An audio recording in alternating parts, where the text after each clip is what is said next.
Hello and welcome to another Warhammer Wednesday video.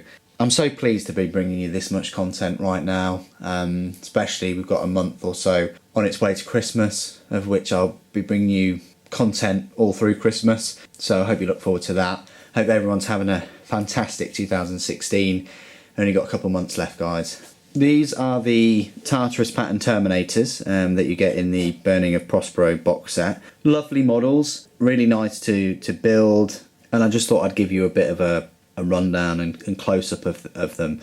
I can't find any rules for them, so go ahead and there's no reason why you couldn't just use them in your game of 40k. Yes, you could proxy your Sergeant there with a Stormbolt instead of a Volkite Charger, and you could probably proxy your Reaper Autocannon as an assault cannon, something like that. But you've got that flexibility. Games Workshop might bring out a similar sort of Angels of Death book with the Tartaros Pattern Terminator set in there like they did with the Cataphractii. The Cataphractii is sort of older anyway than the Tartaros. I think the Tartaros was based on the Mark IV power armour and also on the Contemptor armour, so I think it's still a bit of a newer design. I do prefer the look of the Cataphractii armour though, because these sort of look like mini Contemptor dreadnoughts at the end of the day, but they're still nice models. Let's just have a look at them close up. So this is your Sergeant, equipped him with the power sword. All the legs you can't change, so all the leg poses will be exactly the same for all of them, but we're used to that. We're used to that with the Space Marine box sets. 2 legs as sort of one model, if that makes sense. But now what GW seem to be doing with a lot of the models, with the Custodians, the Sisters, these and the Mark III powered Space Marines, is having one leg and then you just glue on the other one and then you put them on, but that other leg will only correspond to that, to its opposite one, if that makes sense. So it might be ease of manufacturing or another reason, but that's what they started doing.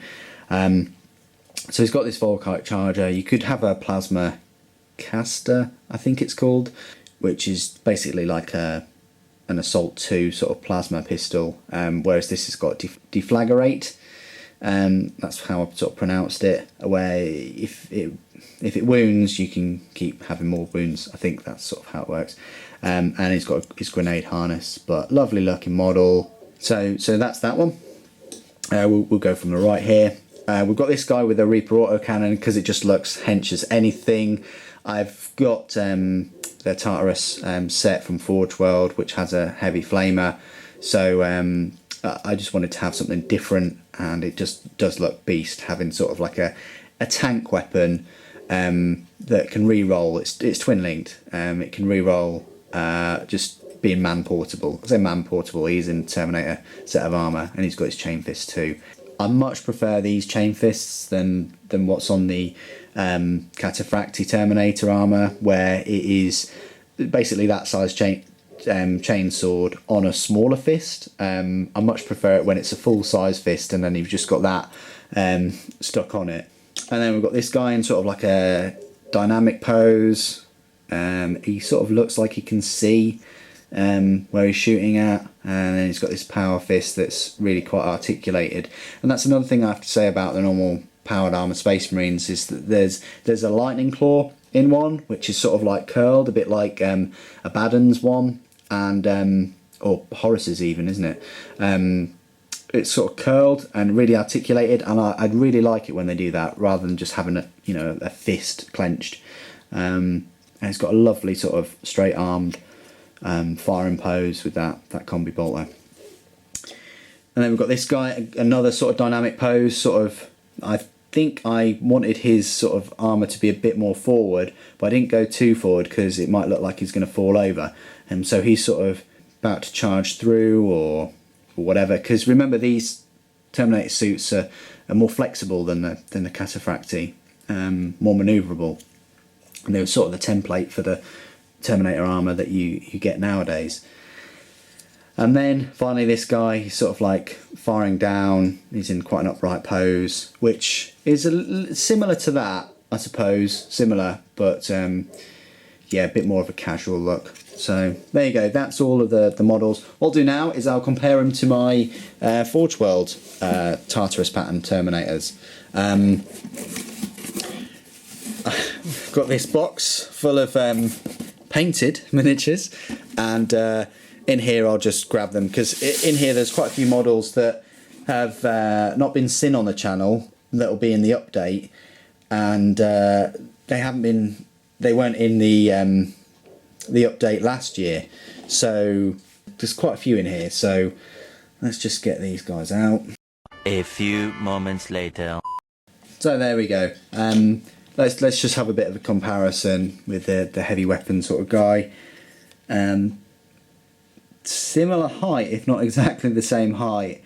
Obviously you can see the detail wise, but you can see that the sort of knee armour juts out a lot more than sort of that. I mean, it's still not blocked off like it was in the Cataphracti, but for the legs that are separate, definitely juts out. But then obviously it's at odds there. If I just, hopefully you can see that, zoom in, it's sort of blocked off. Whereas on your Forge World model, it's not blocked off either side. It completely juts out.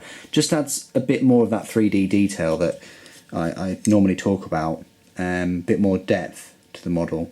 Another thing I will say is they've sort of given the effect that there's two armour plates there. They've got this that's attached to his arm, and then they've got this extra plate that you have to glue on. Whereas on the Forge World model, you have to glue that separate and then glue the top plate too. So I just thought I'd make that comparison. Compared to the Sergeant, I do prefer the pose with the newer Sergeant in plastic, but that's just my skill really, and what I went for with the other model. But gun wise, they look very, very similar. One thing I will say is that the combi bolters actually came with the holes in the sides or pre-drilled. I don't know how on earth they managed to do that, but they did. And so the only thing that you need to really do is just drill the front of the barrel. I will give you a word of caution though, when you do that, do it very gently and very slow, because otherwise you might crack the side and then you'll probably have to glue or green stuff it. So that's my little tip of the day. Also, if you've built these ones before, don't do what I did and think that you could put the head in after you've done the top. You can't do that with these. You have to leave this top part of the armour, and you can probably see there, and I will be going around and cleaning them up before I spray them obviously, but don't do what I did and glue that top bit onto the armour and then think you can put the head in. You can't do that. You have to put the head in first and then put the top bit on. The whole model is quite sort of awkward to glue in stages to get the pose right. As a modeler, I normally put the head in last so that I can get just the right angle of to follow through the motion that the model is going through and the direction he's going through. So for me to put the head in sort of first, I mean you could put the arms on and then the head, but for me to do that as not the last thing was quite odd, and meant that I had to sort of think a bit more about where I wanted the head before everything else was set.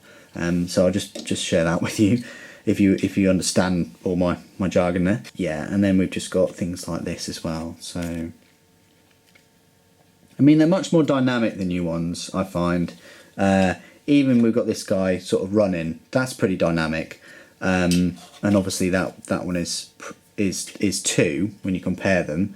But I just find that the newer models are more dynamic, but obviously have slightly less detail, only slightly. Now in terms of which is easier, well, with little models I always find that the Forge World resin stuff is easier.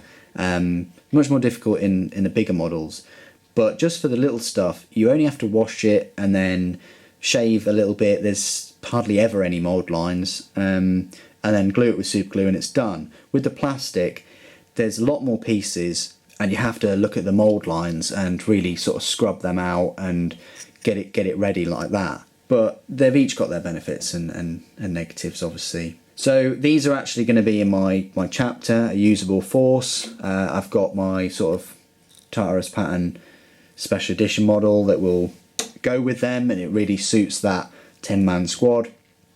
Likewise, I've got the Cataphracti. I haven't got any Forge World Cataphracti, but I have got 2 sets of plastic, some with lightning claws, some with the combi bolters, and obviously for that set I've got the sort of character for that set that will lead them.